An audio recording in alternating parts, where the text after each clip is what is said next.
Hello my lovely spooky crew. It's been a while since I filmed. Obviously it's school summer holidays, so it's a bit hard trying to fit in time to do it. And it's been kind of busy week. I've had lots of workmen coming in for various things, surveying, and the cooker is half broken and all those things. It just seems to be one week where everything has decided that everyone is going to come, and yeah. So I've been meaning to do this for a little bit. I thought, you know what, I'm just going to do it. There may be kids popping in and out. You may hear them. Like I've always said, it's their house.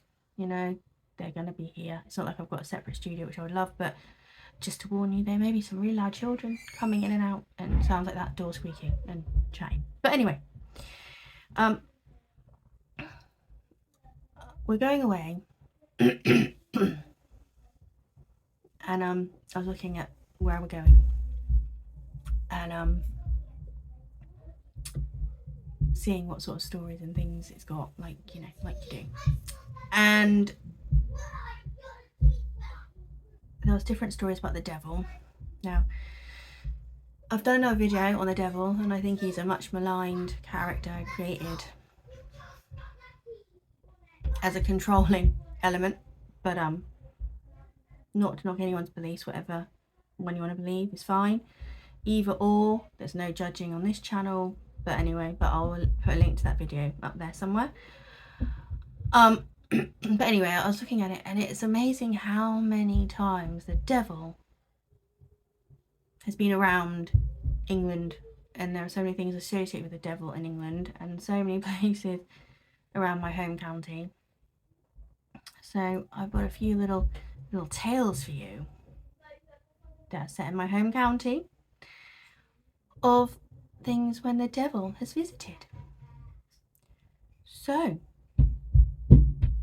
let's get into it. Welcome to another episode of Ghosts, and Legends. The tale of when the devil visited Devon. Are you sitting comfortably? Shall we begin?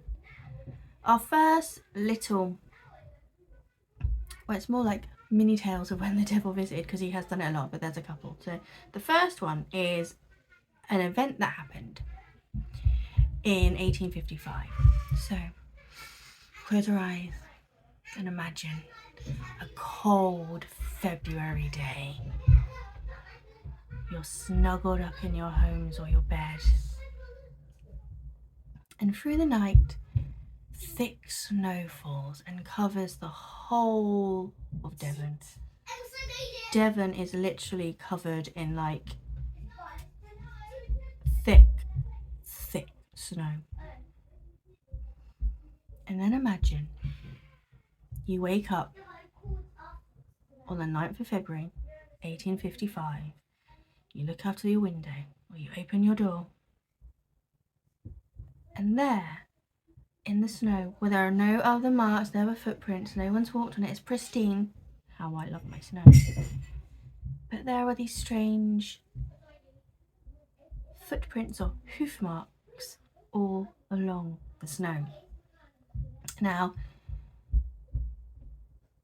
each mark was like 4 inches long and 3 inches wide, and each step was meant to be from like 8 to 16 inches apart. And it was believed that it was a biped, so it walks on 2 legs like us humans. And the steps went all the way from Exmouth to Topsham, so 40 to 100 miles, across the Exe estuary, onto Dawlish and Teignmouth, through Totnes and Torquay. Now the footprints went over rooftops, they went through walls, and they even bridged the River Exe. So it was like the devil, or whoever could have done it, had walked over water. They believed that because of the time of the snow falling on that night, and when people woke up, they believed that this event had happened over 6 hours. So they were going about 17 miles per hour with walking, and it was reported from 30 locations across Devon. And they said that it was even going over haystacks and leading into and out of pipes as narrow as 4 inches. And no one to this day has had a proper explanation for what it was. Obviously, you get stories of some people made them and it was just a prank. Some people say that it was some kind of animal that had walked on it. But for all intents and purposes, the most believed explanation is the devil went for a nice wintry walk that February evening and morning all over Devon. Now, our next tale takes place in that spooky places, Dartmoor. Now in Dartmoor, there is a church called Widdicombe Church, and it's dedicated to St Pancras. Now, one October evening, so again, close your eyes, imagine the moors, a little village, a little church. It's October, ooh, cold autumn days. I don't know why I did that. I love autumn days. Anyway, in 1638, the church was shook by a terrible thunderstorm. Now the congregation were mightily afraid and were like, ooh, you know, they were afeared. But the pastor was not afraid, and he was not afraid of the falling stone or the danger of the lightning that was flashing. He carried on doing his sermon and preaching and trying to calm his congregation. Now, throughout the storm, the church took lots of damage.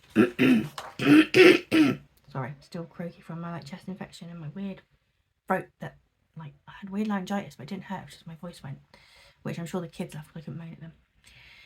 Lots of people are hurt as the pinnacle of the tower came crushing down into the church. Now, what could have caused it? Well, the thunderstorm, right? No. There was no doubt in anyone's mind what had caused such a horrific storm and the devastation of the church. And that could only have been the evil rider. So, welcome to Tale 2, the tale of the evil rider. This tale starts at the inn at Poundstock. Now, there was the usual Sunday locals in there and a cider and a chat and, you know, just having a relax on the day of rest. And they suddenly heard the sound of horses' hooves approaching. Now, as it got closer, these hoof sounds rung out across the courtyard of the inn. And the locals knew from the sound of these horsed hooves that it wasn't a local. They obviously knew the sound of every horse, but they knew it wasn't a local. And suddenly this eerie silence takes over the inn. And they could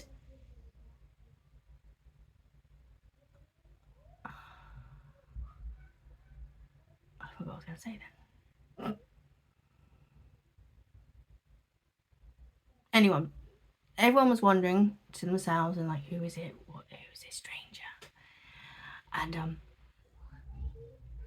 no one asked out loud. No one said anything. No one went to see who this person was, because this hush fell, and they were stalled by this sense of unease and everything.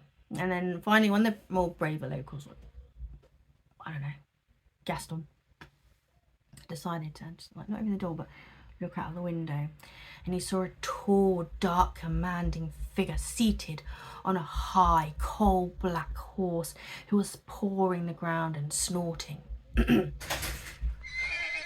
"Fetch me a flagon of cider," boomed the man on the horse. when he caught the person looking at him. "And quickly, for I have a terrible thirst."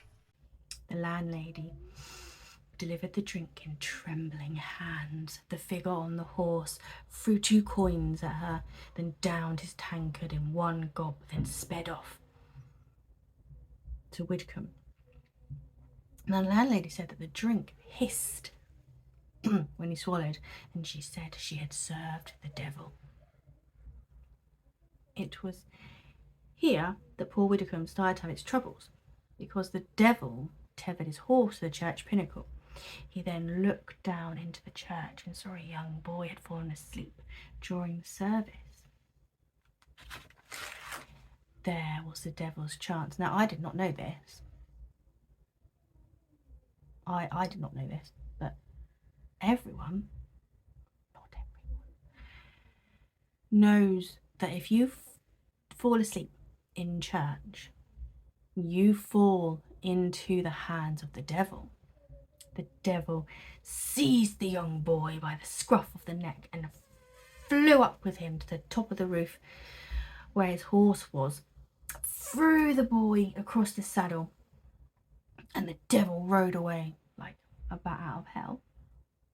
Sorry, couldn't resist. Breaking the tower into a piece in the process.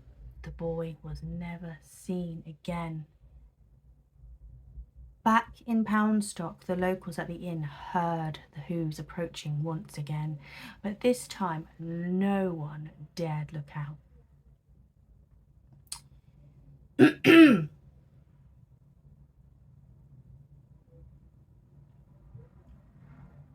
It was at this time that someone said to the landlady, "Why don't you check the money that the devil had given you for the cider?" So she went to have a look, and instead of 2 coins, there were 2 withered leaves. Now, she said, "I knew that money was no good," said the landlady. But an old George, the oldest member of the community there, said, so this could be another story, anyway, said, what the fuck? Cut, start, ooh, the pixies changed it. They knew that the money was evil, so he changed the money for it. Better to have leaves from the trees than evil money. 'Twas a very friendly thing to do, say I. So there we go. 2 little tales of when the devil visited Devon. There are loads more. He's made structures in Devon. He's got altars in Devon. He's meant to have this evil portal where he comes in and out in Devon. And loads more places. Maybe there's other places around where you live where you've got devil stories like this, like he comes to visit, he's got a building, and you can let me know. Let me know in the comments. I could look it up and maybe do a story for you about your devil sightings or your devil monuments. Because I do like to know. I like it when you get in touch and tell me things. I loved all the comments I had on the Bear Island Pirate. Those were really interesting and really informative for me. I love being able to, what's the word? Communicate, but there's another word and I can't remember what it is. Communicate, share, that sort of thing that I can't get the words out. But anywho, if you liked this video, thumbs up, hit the ding-a-ling, subscribe, all that little jazz. I'm on Linktree now. I can't remember what it is. I think it is Tanya Talks Spooky, something like that. I will find the link and put it in the description box. You can subscribe to me on there. There's ways for you to then find me through my socials. Find my podcast if you haven't found that, if you'd rather listen than watch me sometimes. It's understandable.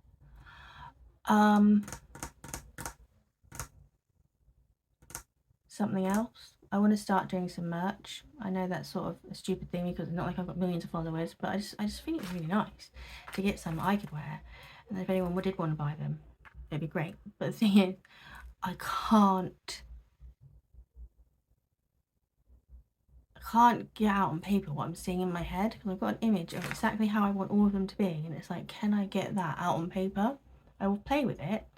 Maybe I can play with it. I can get images and put together and get stock and do it on Photoshop. But it's hard, isn't it? When you see the image exactly, and you're just like, damn it, can I draw that? I don't know. But I will try. Also, like I said, if you do like these videos and you are watching them, I'm getting a few more watches, which is really appreciated. But if you could subscribe, because a lot of people that are watching aren't subscribed to me, and it really helps if you do. God, I hate saying shit like this, but yeah, if you do, that's great. There is a donate thing on LinkedIn, but I hate that bit, and so I'm not going to be one of those people who's like, donate for me to have a coffee. So that's why I'd rather do merch, that if anyone did want to buy, they can. But that way you can find me on my socials and all that jazz. Anyway, as always, you are very much appreciated. You're so important. Thank you, as always, for watching. Take 5 minutes to center yourself. Take that deep breath. Hold it and release. Take 5 minutes for yourself just to look out the window, to enjoy something to eat, a cuppa, something stronger if that's your thing. To just have that time for you, because you're worth it, and that time for you is so important. And even if it's just 5 minutes, you grab it. And if your 5 minutes is sitting here watching a video with me, then damn, I appreciate you and love you so much more for that, because it means a lot that you want to choose that time that you have to watch with me and be with me. So thank you, and I mean that from the bottom of my heart. You are all so incredible. For every like, for every nice comment I've ever had on these, friggin' love you guys. Thank you for being part of my spooky crew, for taking a pew, for entering the crypt with me. Take care. Be good. If you can't be good, be careful. And as always, I will see you on the flip side. Goodbye, my spooky crew.